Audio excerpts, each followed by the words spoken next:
ඔයත් තාම ටෙක්ස් දෙකක් ජොයින් කරන්න මෙන්න මෙහෙමද.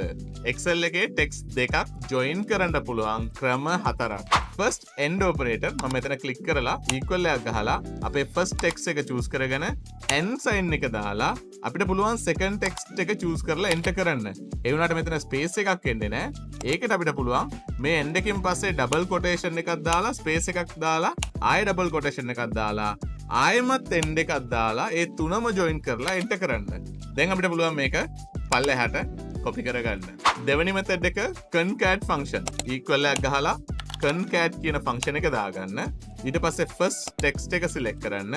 comma එකක් දාලා ඒ text එක වෙන් කරන්න අපිට space එකක් ඕනේ. ඒකට double quotation එක ඇතුලේ මම space එකක් දාගන්නම්. දාගෙන comma එකක් දාලා දෙවෙනි text එක select කරලා bracket එක close කරලා enter කරන්න තියෙන්නේ. මට පුළුවන් මේක දැන් double click කරන්න. තුන්වෙනි option එක text join function එක.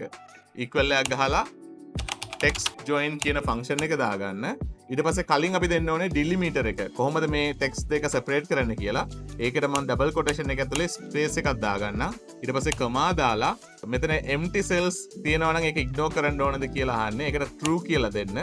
ඊට පස්සේ comma එකක් දාලා කලින් මේ text එක select කරගන්න. ඊට පස්සේ දෙවෙනි text එක select කරලා enter කරන්න තියෙන්නේ. මම මේක double tap කරගන්නම්. වැඩේ ඉවරයි. හතරවෙනි option එක flash fill. මෙතන click කරලා අනුර පෙරේරා කියලා ටයිප් කරගත්තා. දැන් කරන්න තියෙන්නේ control එකත් එක්ක E press කරන්න. වැඩේ ඉවරයි. ඔයාලට Excel හරියටම ඉගෙන ගන්න ඕන නම් අපිට message එකක් දාන්න.